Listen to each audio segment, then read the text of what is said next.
Hello friends, I am Neha Jain.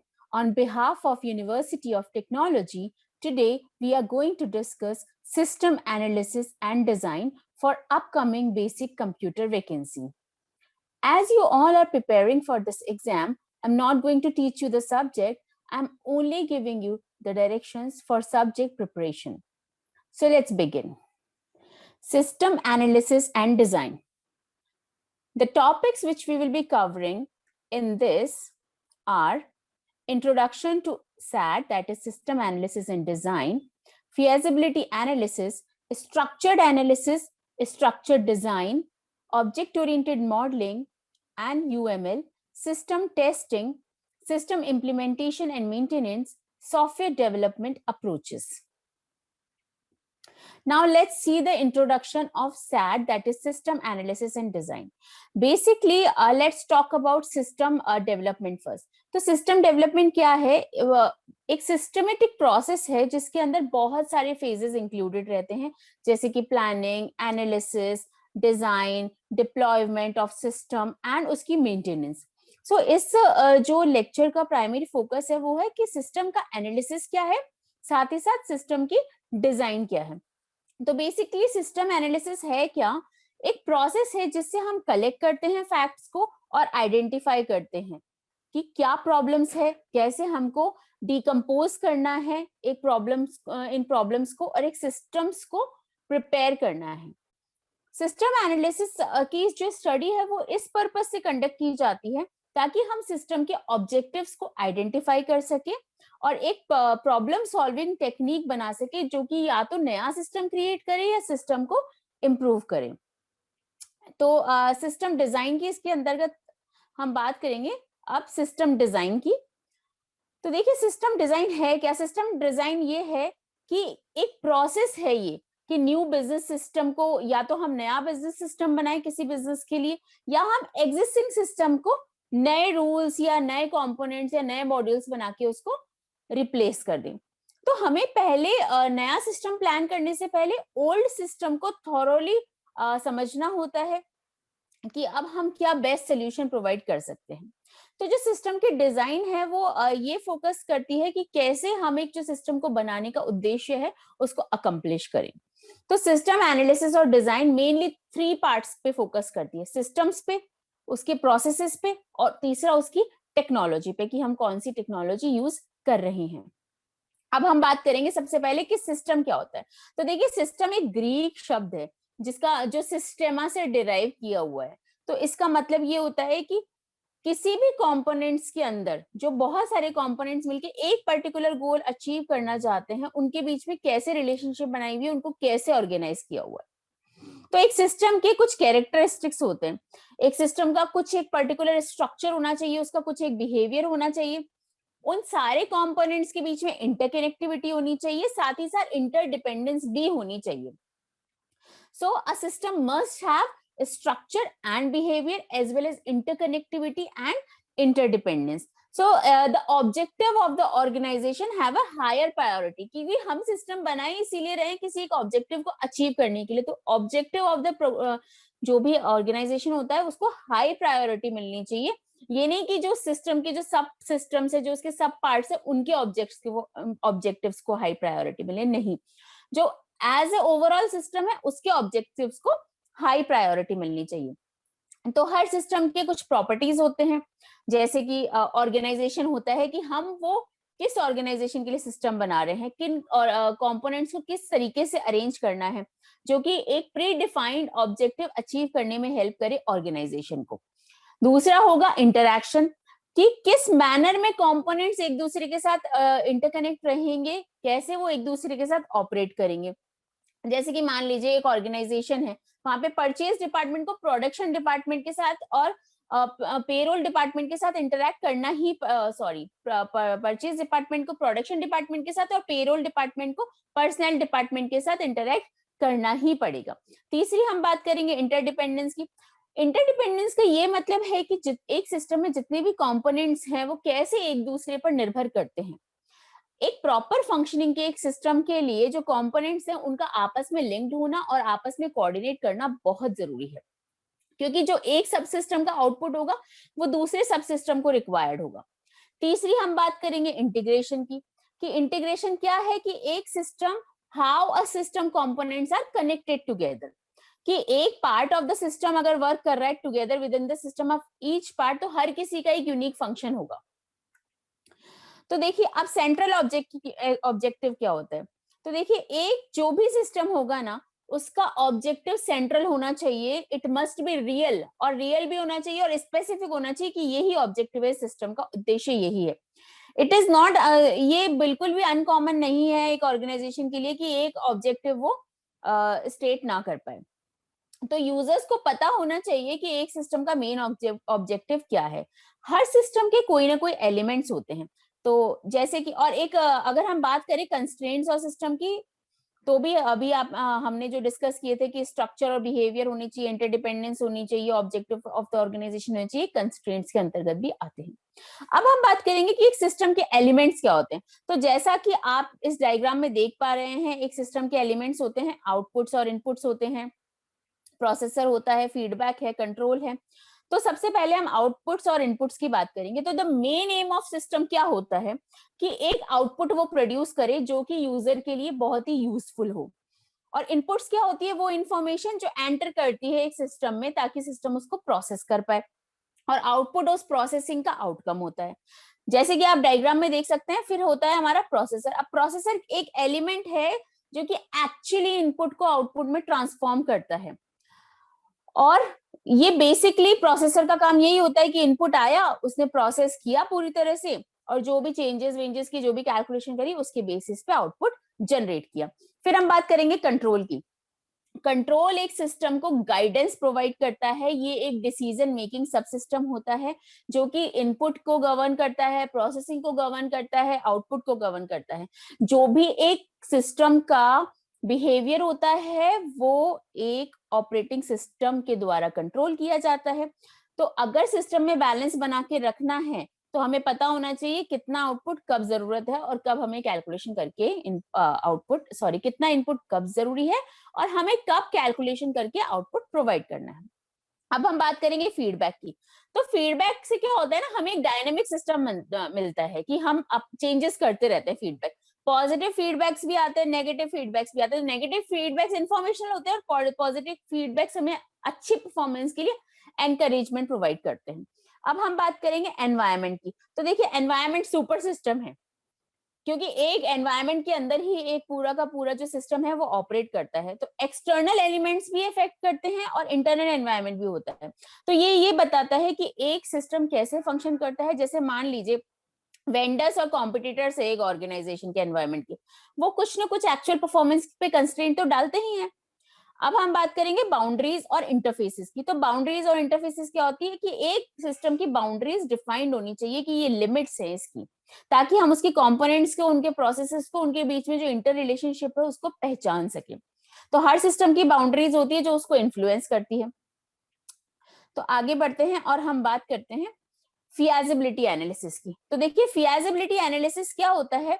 फियाजिबिलिटी analysis के अंदर आता है कि कैसे एक प्रिलिमिनरी इन्वेस्टिगेशन की जा सकती है जो कि आपको हेल्प करेगी एक मैनेजमेंट को डिसीजंस बनाने के अंदर। तो अब देखिए जैसा कि आप स्लाइड में देख सकते हैं कि फियाजिबिलिटी एनालिसिस में आपको ये बताया जाता है कि प्रॉब्लम क्या है और स्कोप क्या है एग्जिस्टिंग सिस्टम का। जब भी फियाजिबिलिटी एनालिसिस आती है, प्लानिंग आती है, तो हम पूरे के पूरे एक ओवरव्यू लेते हैं न्यू सिस्टम का और डिटरमाइन करते हैं कि इसके ऑब्जेक्टिव्स क्या है। तो हम एनालिसिस करेंगे कि मेन ऑब्जेक्टिव क्या है फियाजिबिलिटी एनालिसिस का, क्या स्कोप है हमारे प्रॉब्लम सॉल्विंग का, क्या आउटपुट है। अब आप देखिए, so the output of a feasibility study is a formal system. क्या है आउटपुट ऑफ अ फियाजिबिलिटी? एक फॉर्मल सिस्टम है।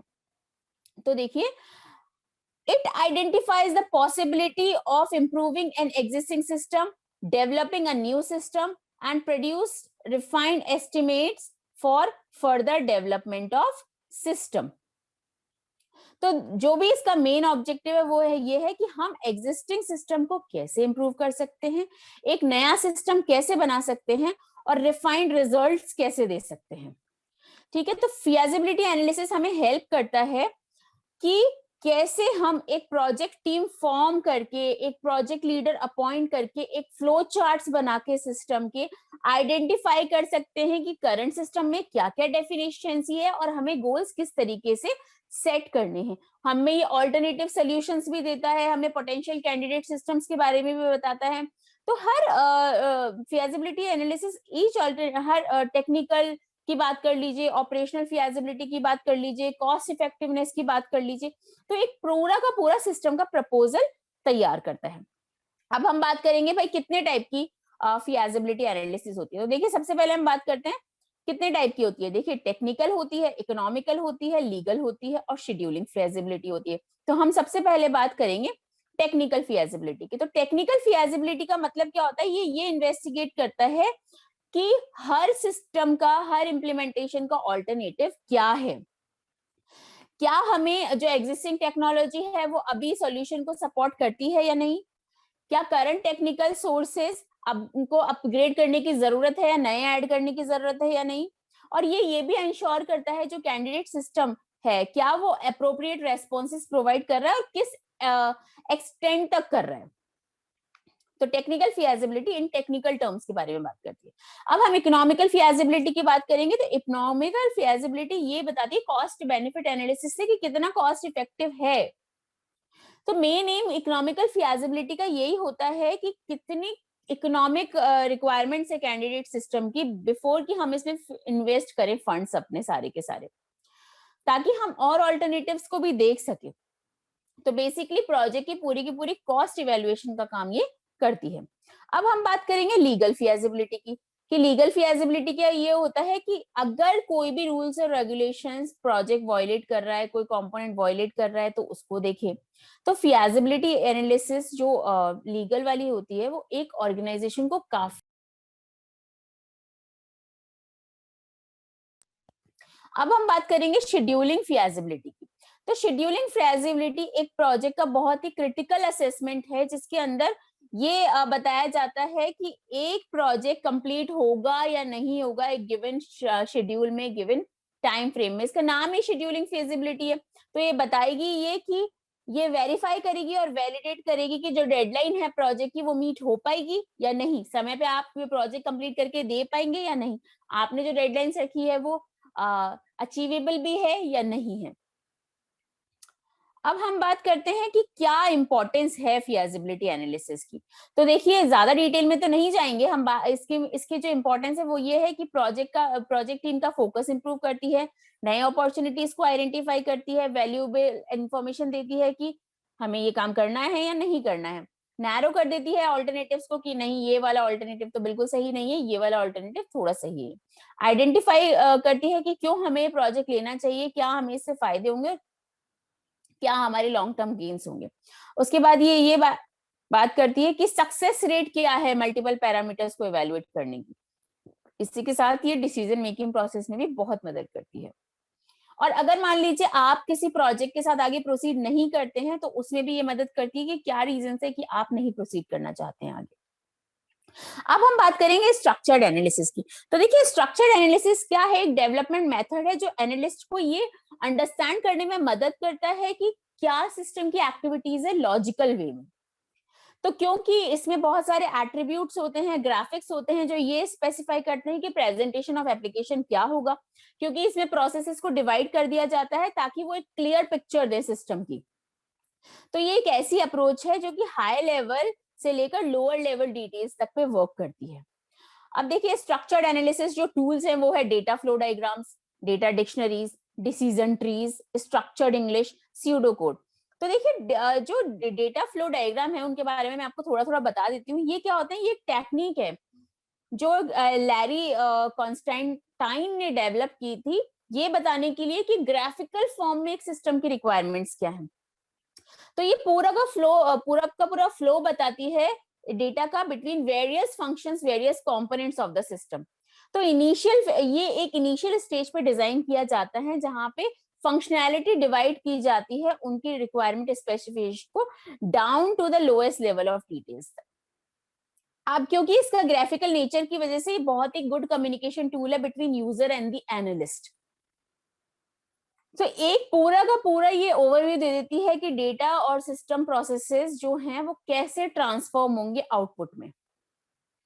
तो डीएफडीज के भी कुछ एलिमेंट्स होते हैं, जैसे स्क्वायर्स होते हैं, कैसे इसकी पिक्चोरियल रिप्रेजेंटेशन होती है, उसके बहुत डिटेल में तो हम नहीं जाएंगे। अब हम बात करेंगे डिसीजन ट्रीज की। तो डिसीजन ट्रीज क्या होते हैं, डेटा डिक्शनरी क्या होती है? तो डेटा डिक्शनरी क्या होती है? डेटा डिक्शनरी भी एक स्ट्रक्चर रिपोजिटरी होती है। तो इसमें बहुत सारी डीएफडीज का डिस्क्रिप्शन स्टोर रहता है, डिटेल स्टोर रहती है। डेटा डिक्शनरी कम्युनिकेशन एक एनालिस्ट के बीच में और एक यूजर के बीच में कम्युनिकेशन को और स्ट्रॉन्ग कर देती है, क्योंकि इसमें क्या होता है, डेटा डिक्शनरी के अंदर बहुत ही स्टैंडर्ड फीचर्स होते हैं, जैसे कि मान लीजिए आईएसबीएन, टाइटल, सब्जेक्ट नेम, ये सारी चीजें होती है, जिससे कि अंडरस्टैंडिंग बहुत ईजी हो जाती है।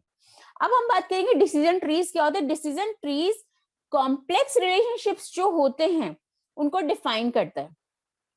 ये डिसीजंस बताता है ताकि हम अवॉइड कर सके प्रॉब्लम्स जो भी कम्युनिकेशन में अकर होती है। तो डिसीजन ट्री एक ऐसा डायग्राम शो करता है जो बताता है कि ऑल्टरनेटिव एक्शंस क्या हो सकते हैं, कंडीशंस क्या हो सकती है एक हॉरिजॉन्टल ट्री फ्रेमवर्क के अंदर। तो हर कंडीशन की और उसके परमिसिबल एक्शन की जो भी रिलेशनशिप होती है वो डिसीजन ट्री बताता है। अब बात करेंगे हम डिसीजन टेबल की। तो डिसीजन टेबल भी कॉम्प्लेक्स लॉजिकल रिलेशनशिप बताती है एक प्रिसाइज मैनर में, जो बहुत ही इजीली अंडरस्टैंडेबल होती है। तो जहां पे रिजल्टिंग एक्शन डिपेंड करता है कि एक या बहुत एक से अधिक इंडिपेंडेंट कंडीशंस आएंगी, उनको कैसे हैंडल करना है। तो इसके अंदर मैट्रिक्स बनी होती है रो और कॉलम्स की, जो प्रॉब्लम्स और एक्शंस बताते हैं। डिसीजन ट्री के जो कंपोनेंट्स होते हैं वो होता है डिसीजन एक्शन स्टब होती है, कंडीशन एंट्री होती है, एक्शन एंट्री होती है और कंडीशन स्टब्स होती है। अब हम बात करते हैं नेक्स्ट जो है स्ट्रक्चर्ड इंग्लिश की, कि स्ट्रक्चर्ड इंग्लिश क्या होती है। देखिए स्ट्रक्चर्ड इंग्लिश ना स्ट्रक्चर प्रोग्रामिंग लैंग्वेज से ही डिराइव किया हुआ शब्द है, जिसके अंदर बहुत ज्यादा अंडरस्टैंडिंग प्रोसेस डिस्क्रिप्शन को दी जाती है। तो ये प्रोसेस प्रोसीजर के लॉजिक्स के ऊपर, उसके कंस्ट्रक्शन के ऊपर डिपेंड करता है। तो ये जब सीक्वेंसेस और लूप्स हैं बहुत सारे प्रोग्राम के अंदर, तब हम इसको यूज करते हैं। अब हम बात करेंगे स्यूडो कोड की। तो देखिए pseudo code does not confirm to any programming language, क्योंकि ये सिर्फ प्लेन इंग्लिश यूज करता है। तो ये क्या करता है, फिजिकल प्रोग्रामिंग के लॉजिक को बिना एक्चुअल कोडिंग के स्पेसिफाई कर देता है।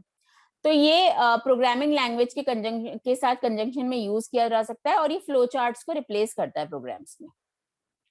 अब देखिए किस बेसिस पे टूल सेलेक्ट कर किए जाते हैं, ये भी मान लीजिए अगर आपको डीएफडीज यूज करना है तो हाई और लो लेवल एनालिसिस के लिए कीजिए। डेटा डिक्शनरी सिंप्लीफाई करती है स्ट्रक्चर को, स्ट्रक्चर इंग्लिश जो होती है वो लूप्स वगैरह को सिंप्लीफाई करती है। डिसीजन टेबल जो है लार्ज नंबर ऑफ कंडीशंस को चेक करती है, और डिसीजन ट्री है सीक्वेंसिंग ऑफ कंडीशन को चेक करता है। तो ये सारी गाइडलाइंस हैं selecting for selecting appropriate tool, जो मैंने क्रक्स में आपको बताई है कि यूज डीएफडी एट हाई और low level analysis for providing good system. Data dictionary simplify करती है स्ट्रक्चर को for meeting the data requirement, और स्ट्रक्चर्ड इंग्लिश जो है अगर लूप्स और एक्शंस है तो उनको सिंप्लीफाई करेगी, और डिसीजन टेबल जब बहुत सारी कंडीशंस होंगी तो उनके कॉम्प्लेक्स लॉजिक को चेक करने के लिए, और डिसीजन ट्री जो है सीक्वेंसिंग ऑफ कंडीशन के लिए बहुत जरूरी है। अब हम बात करेंगे स्ट्रक्चर डिजाइन की। तो देखिए स्ट्रक्चर डिजाइन क्या होती है, डेटा फ्लो बेस्ड मेथोडोलॉजी है, जो आइडेंटिफाई करती है आपके इनपुट आउटपुट को सिस्टम को डेवलप करने में। तो मेन ऑब्जेक्टिव क्या होता है स्ट्रक्चर डिजाइन का, कि कॉम्प्लेक्सिटी को बहुत ही मिनिमाइज कर देती है स्ट्रक्चर डिजाइन, और मॉड्यूलैरिटी को प्रोग्राम की बढ़ा देती है कि प्रोग्राम कितने कितने मॉड्यूल्स में डिवाइडेड है। तो इसके अंदर ग्राफिकल रिप्रेजेंटेशन होता है, डेटा का फ्लो किस तरीके से होगा, कैसे आप डीएफडीज बनाएंगे, डीएफडीज बनाने के साथ कैसे आप नेक्स्ट स्टेप पे स्ट्रक्चर चार्ट्स बनाएंगे, स्ट्रक्चर डिजाइन के बाद आप कैसे प्रोग्राम को इंडिपेंडेंट मॉड्यूल्स में डिवाइड करेंगे। तो ये सारा टॉप डाउन मैनर के अंदर मॉड्यूलराइजेशन या डीकम्पोजिशन को यूज करके बनाया जाता है। अब क्या क्या एडवांटेज है स्ट्रक्चर्ड डिजाइन के। Critical interfaces are tested first, जो भी इंटरफेसेस बहुत मुश्किल होते हैं उनको फर्स्ट टेस्ट किया जाता है। एब्स्ट्रैक्शन प्रोवाइड करती है, मतलब कि कॉम्प्लेक्स डिटेल हिडन होती है यूजर से। मल्टीपल प्रोग्राम साथ में वर्क कर सकते हैं, कोड को रीयूज करना प्रोवाइड कर, क्योंकि मॉड्यूलराइजेशन है, हर चीज मॉड्यूल्स में डिवाइडेड है, तो रीयूज का कंसेप्ट या साइमल्टेनियसली वर्क का कंसेप्ट तो आता ही है। और ये कंट्रोल और इम्प्रूव भी करती है, क्योंकि इतना बेटर सॉल्यूशन प्रोवाइड करती है, हर चीज को क्लियर एम्बिग्यूटी बिल्कुल हटा देती है, तो हर चीज को समझना बहुत आसान हो जाता है। अब हम बात करेंगे ऑब्जेक्ट ओरिएंटेड मॉडलिंग यानी कि यूएमएल की। तो देखिए ऑब्जेक्ट ओरिएंटेड मॉडलिंग है क्या, यूएमएल है क्या? तो बेसिकली ऑब्जेक्ट ओरिएंटेड का मतलब ही ऑब्जेक्ट ओरिएंटेड ऑब्जेक्ट के अराउंड होता है। यहाँ पे क्या होता है, ऐसी सिचुएशंस पे ये वर्क करती है ऑब्जेक्ट ओरिएंटेड मेथड जहां पे बहुत आसान तरीके से, बेसिकली ऑब्जेक्ट ओरिएंटेड मेथड है बहुत सारे कलेक्शंस ऑफ ऑब्जेक्ट्स। तो जो सिस्टम है उसको ऑब्जेक्ट्स के अंदर डिवाइड कर देते हैं। हर ऑब्जेक्ट एक स्टेट ऑफ डेटा को हैंडल करता है। जैसे कि मान लीजिए अगर एक लाइब्रेरी ऑटोमेशन सॉफ्टवेयर है, तो हर लाइब्रेरी हर सेपरेट ऑब्जेक्ट और हर डेटा फंक्शन को डिफाइन कर सकती है। तो यहाँ पे हर चीज को एक ऑब्जेक्ट्स में, क्लासेस में और मैसेजेस में डिफाइन कर दिया जाता है। अब ऑब्जेक्ट्स क्या होते हैं? ऑब्जेक्ट्स होते हैं कि जब सारी एंटिटीज इन्वॉल्व होती है एक सॉल्यूशन डिजाइन में, उनको ऑब्जेक्ट कहते हैं। जैसे कि एक पर्सन हो गया, एक बैंक हो गया, एक कंपनी हो गई। क्लासेस होती है कि बहुत ही एक जनरलाइज डिस्क्रिप्शन देना है एक ऑब्जेक्ट का, कि an object is basically the example of a class. Class एक ऑब्जेक्ट के एट्रीब्यूट्स बताती है कि इस ऑब्जेक्ट की, एक ऑब्जेक्ट कैसे वर्क करेगा, इसमें क्या क्या डेटा मेंबर्स होंगे। तो ये सारी चीजें ऑब्जेक्ट ओरिएंटेड मॉडलिंग के अंदर आती है। अब हम देखिए, जैसा कि आप स्लाइड में भी देख सकते हैं, object oriented modelling and UML.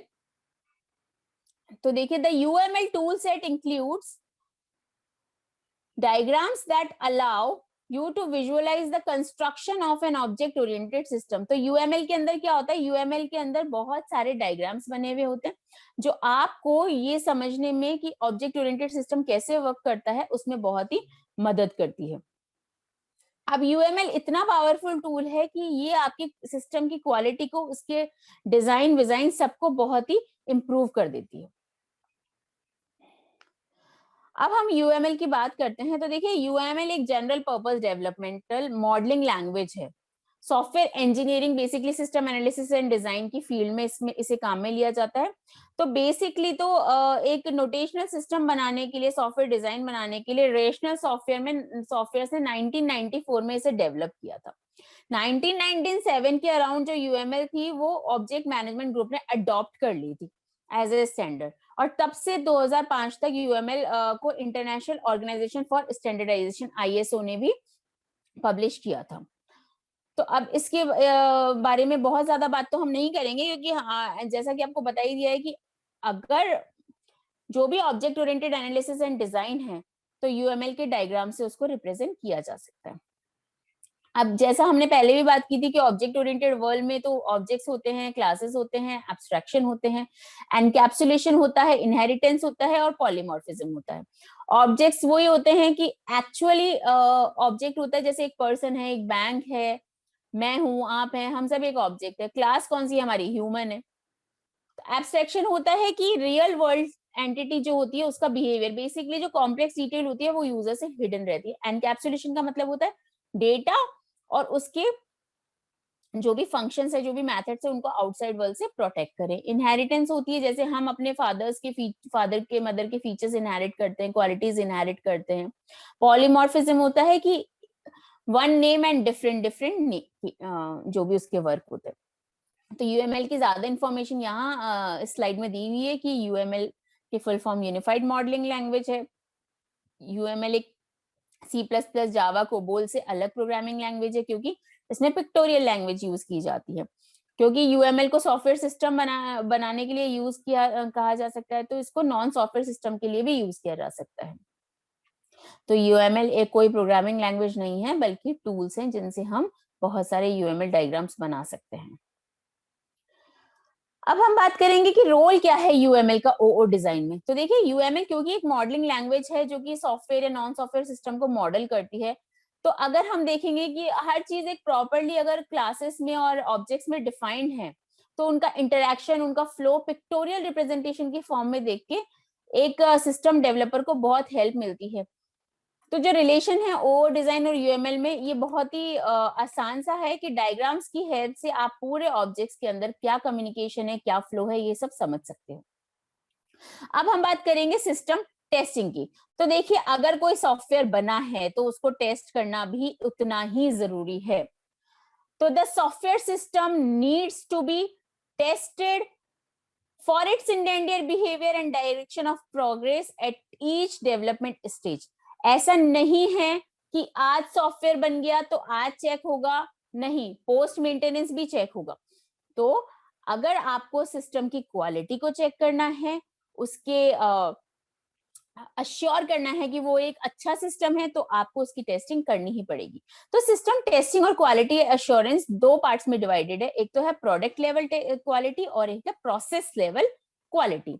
तो हम सबसे पहले बात करेंगे टेस्टिंग की। तो देखिए टेस्टिंग क्या है, एक ऐसा प्रोसेस है जो चेक करता है कि आपका सॉफ्टवेयर की फंक्शनैलिटी में कोई एरर्स तो नहीं है, क्या वो प्रॉपर्ली परफॉर्म कर रहा है, क्या वो रिलायबल रिजल्ट्स दे रहा है, क्या कहीं वो बहुत ज्यादा एक्सपेंसिव और टाइम कंज्यूमिंग अप्रोच तो फॉलो नहीं कर रहा। तो एक सक्सेसफुल टेस्ट जो होता है वो फाइंड करता है एरर, और सारे के सारे एज ए यूजर बिहेव करके हम एरर्स फाइंड आउट करने की कोशिश करते हैं, प्रोग्राम को एग्जीक्यूट करने। हमारी कोशिश होती है कि प्रोग्राम फेल हो, तभी तो वो प्रोसेस टेस्ट हो पाएगा, क्योंकि टेस्टर के एंड पे फेल हो कोई बात नहीं, यूजर के एंड पे जाके फेल नहीं होना चाहिए।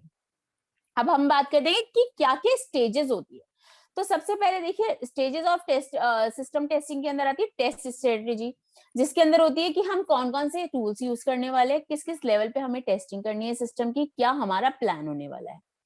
अब टेस्ट प्लान के अंदर आते हैं कि हर जो भी हमने प्लान किया है सिस्टम को वेरीफाई करने का, उसको टेस्ट करने का, उसके ऑब्जेक्टिव क्या है, क्या उसके अप्रोचेस हैं, क्या उसकी रिस्पॉन्सिबिलिटी है, कितने टूल्स, फैसिलिटीज और लाइब्रेरीज हमारे पास अवेलेबल है, और कितने प्रोसीजर्स एंड स्टैंडर्ड्स रिक्वायर्ड है planning and conducting of test के लिए।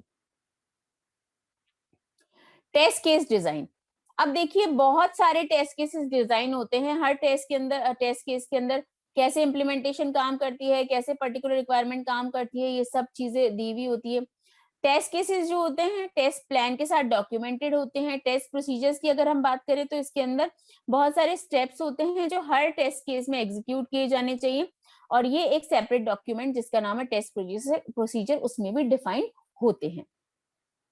अब हम बात करेंगे कि भाई कितने टाइप की टेस्टिंग होती है। देखिए यूनिट टेस्टिंग होती है, इंटीग्रेशन टेस्टिंग होती है, फंक्शनल टेस्टिंग होती है।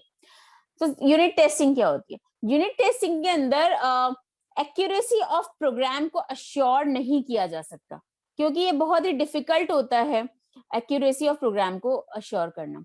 तो इसको प्रोग्राम टेस्टिंग भी कहते हैं। यहाँ पे एनालिस्ट का फोकस हर प्रोग्राम पे और हर मॉड्यूल पे इंडिपेंडेंटली होता है। यहाँ पे एक्यूरेसी ऑफ प्रोग्राम को इसलिए श्योर नहीं कर सकते क्योंकि सारे के सारे इनपुट का कॉम्बिनेशन लेके टेस्ट करना बहुत डिफिकल्ट होता है। अब हम बात करेंगे, और इसमें maximum number of errors identify होती है। अब हम बात करेंगे इंटीग्रेशन टेस्टिंग की।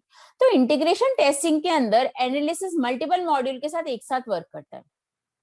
यहाँ पे एनालिसिस वो एरियाज फाइंड करने की कोशिश करता है जहाँ पे डिफरेंट डेटा लेंथ, टाइप और डेटा एलिमेंट्स के नेम से उस मॉड्यूल को डिजाइन किया गया है।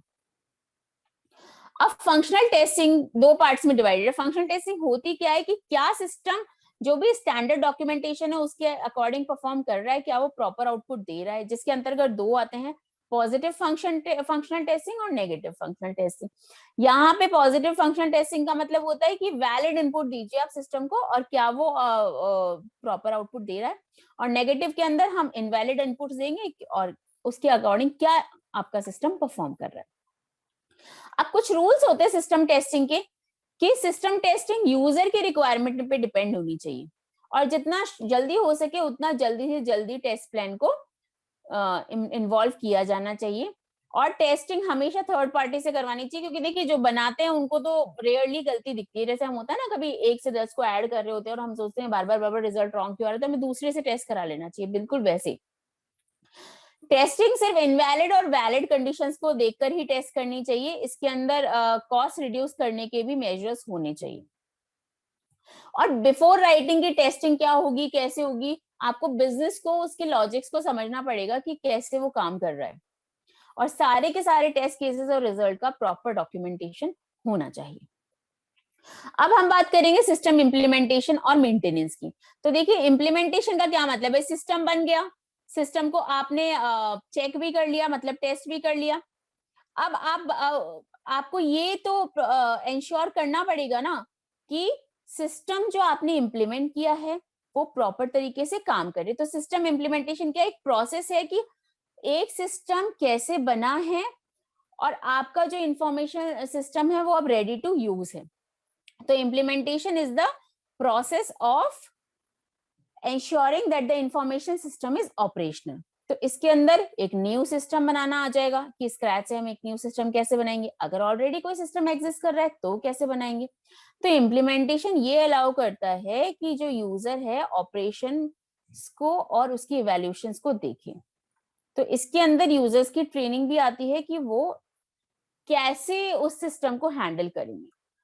तो सिस्टम इम्प्लीमेंटेशन के अंदर के जैसे मैंने आपको बताया ट्रेनिंग भी आती है, तो इसमें जो भी उस सिस्टम पे काम करेगा उसको पता होना चाहिए किस तरीके से सिस्टम काम करता है और उनका रोल क्या है, उनको सिस्टम क्यों किस तरीके से यूज करना है, उनको कौन से आउटपुट देने हैं। और फिर हम ट्रेनिंग सिस्टम ऑपरेटर्स की बात करते हैं, तो सिस्टम ऑपरेटर्स जो सिस्टम को यूज करेंगे वो प्रॉपरली ट्रेन होने चाहिए ताकि वो सारे ऑपरेशंस रूटीन और एक्स्ट्रा ऑर्डिनरी इजिली हैंडल कर सके। ट्रेनिंग के अंदर बहुत सारी ट्रबल शूटिंग चीजें भी हो सकती है कि ये प्रॉब्लम्स आ सकती है, तो आपको इनको क्या क्या कैसे आपको रेमेडीज इनकी डेवलप करनी है, कैसे आपको इनको हैंडल करना है। ट्रेनिंग के अंदर थोड़ा बहुत प्रोसीजर कैसे रन होगा, कैसे काम करेगा, उसकी वर्किंग, उसकी सीक्वेंस ऑफ एक्टिविटीज वो भी डिफाइंड होती है। अब देखिए कन्वर्जन ये होता है कि अगर हम एक पुराने सिस्टम से नए सिस्टम में कन्वर्ट कर रहे हैं तो हमें पुराने का भी आइडिया होना चाहिए और नए का भी आइडिया होना चाहिए। तो इसके लिए हमारे पास एक कन्वर्जेशनल प्लान होना चाहिए जिसमें सारी वो फाइल्स जो कन्वर्ट होंगी उनकी इन्फॉर्मेशन होनी चाहिए। ये भी रिक्वायरमेंट एनालिसिस होनी चाहिए कि नई फाइल्स कैसे डेवलप होगी, और सारे के सारे न्यू डॉक्यूमेंट्स और प्रोसीजर्स भी जरूरी हैं। और ये आइडेंटिफाई करने की जिम्मेदारी कि कौन से कंट्रोल्स होंगे ये एक पर्सन की होती है। अब सिस्टम इम्प्लीमेंटेशन और मेंटेनेंस, तो देखिए मेंटेनेंस का मतलब ये होता है कि आपने सिस्टम को इम्प्लीमेंट कर दिया, अब आपको अगर मान लीजिए कोई भी एनहेंसमेंट करना है, ऐड करना है, मॉडिफाई करना है, तो वो सपोर्ट आपको देना पड़ेगा यूजर एंड पे। सिस्टम की मेंटेनेंस के अंदर अगर मान लीजिए एग्जिस्टिंग सिस्टम को चेंज करना है, कुछ उसमें एरर्स आ रही है, कोई और नए फीचर्स ऐड करने हैं, तो ये सिस्टम डेवलपमेंट का बहुत इंपॉर्टेंट पार्ट है। अब देखिए मेंटेनेंस टाइप्स कितने होते हैं, करेक्टिव मेंटेनेंस होती है, अडेप्टिव होती है और परफेक्टिव होती है। करेक्टिव मेंटेनेंस के अंदर यूजर जो है वो रिपेयरिंग या करेक्टिंग ऑप्शंस को यूज करता है। अडेप्टिव के अंदर अगर मान लीजिए कोई फंक्शन रिप्लेस करना है एक सिस्टम का। परफेक्टिव के अंदर कि अगर मान लीजिए यूजर के अकॉर्डिंग, यूजर की रिक्वायरमेंट के अकॉर्डिंग आपको सिस्टम में परफेक्शन लाना है, उसको चेंज करना है, तो वो चीजें आती हैं। अब कुछ सॉफ्टवेयर डेवलपमेंट अप्रोचेस हैं जो मैं आपसे डिस्कस करना चाहूंगी, जो हमें एक सिस्टम डेवलप करते वक्त काम में लेनी चाहिए। जैसे कि सबसे पहले, और कितनी अप्रोचेस है, 2 अप्रोचेस की हम बात करेंगे। वाटरफॉल मॉडल, तो देखिए वाटरफॉल मॉडल क्या होता है, और agile development and waterfall model हम डिस्कस करेंगे इसमें। तो सबसे पहले हम डिस्कस कर रहे हैं एजाइल मेथोडोलॉजी। तो देखिए एजाइल मेथोडोलॉजी के अंदर क्या होता है, agile methodology promotes the continuous interaction of the development and test cases during the SDLC process. तो देखिए वाटरफॉल मॉडल क्या होता है और एजाइल क्या होता है। इसमें सबसे पहले हम एजाइल की क्योंकि बात करें, तो एजाइल प्रोसेस मॉडल के अंदर सॉफ्टवेयर डेवलपमेंट के अंदर एक स्विफ्ट और वर्सेटाइल तरीके से काम होता है। जैसा कि आप डायग्राम में भी देख सकते हैं, एजाइल एक कॉन्टिन्यूअस है कि पहले प्लान किया, डिजाइन किया, डेवलप किया, टेस्ट किया, डिप्लॉय किया, फिर रिव्यू किया। तो हर इसमें इटरेशंस होती है। तो एजाइल के अंदर क्या होता है कि ये टास्क को छोटी छोटी इटरेशंस में ब्रेक कर देता है एंड पूरा लॉन्ग टर्म प्लानिंग में इन्वॉल्व नहीं होता। तो प्रोजेक्ट का स्कोप और requirements beginning of the development process ही लेट डाउन कर दी जाती है। तो हर पूरे के पूरे प्रोजेक्ट को छोटे छोटे इंक्रीमेंटल बिल्ड्स में ये डिजाइन करता है। तो देखिए एजाइल पूरा का पूरा कस्टमर फीडबैक पे फोकस करता है, कोलैबोरेशन स्पेस, स्मॉल और रैपिड रिलीज स्पेस का पर्पस ये होता है कि ये कॉम्प्लेक्स प्रोजेक्ट्स को मैनेज करे। Agile produces better application suits with the desired requirements, and इसमें टीम साइज भी स्मॉल होता है तो ताकि फ्यूअर पीपल इस पे काम कर सके। तो एजाइल मेथोडोलॉजी के अंदर कस्टमर से इंटरेक्शन बहुत हाई रहता है क्योंकि हर इटरेशन के बाद डिप्लॉय किया जाता है मॉडल कस्टमर के एंड पे। तो एडवांटेजेस क्या है, क्योंकि क्लाइंट पे पूरा फोकस होता है, कस्टमर इज द की। तो ये फोकस करता है कि हर जो क्लाइंट है वो हर स्टेज पे काम कर रहा हो साथ साथ। तो एजाइल की जो टीम है वो वैसे भी एक्सट्रीमली मोटिवेटेड और सेल्फ ऑर्गेनाइज होती है कि प्रोजेक्ट के डेवलपमेंट में बेटर रिजल्ट्स आए। कस्टमर एंड पे जाने के बाद ये नहीं कि कस्टमर को प्रॉब्लम्स फेस करनी पड़ रही। अब लेकिन जहां कुछ अच्छाइयां हैं तो बुराइयां भी होगी। छोटे प्रोजेक्ट्स अगर हमको बनाने हैं तो एजाइल बिल्कुल भी हेल्पफुल नहीं है, उसके लिए हम वाटरफॉल मॉडल के चाहिए।